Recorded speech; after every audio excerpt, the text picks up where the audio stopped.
March 1, so kahapon lang. Belated happy birthday. Ikaw, ate? March 23. Okay, Magka-birthday sila. March 13. March 22. Ba't wala kayong May? Okay, first time. Ikaw, kuya? March 11. Kuya? March 21. March, Birthday din sila. ikaw ate? March 30.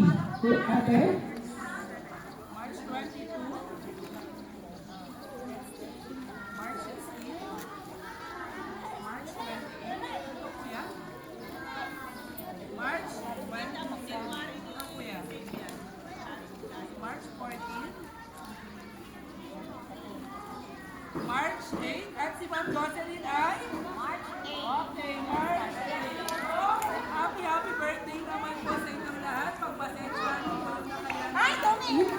Okay. Balik na kayo din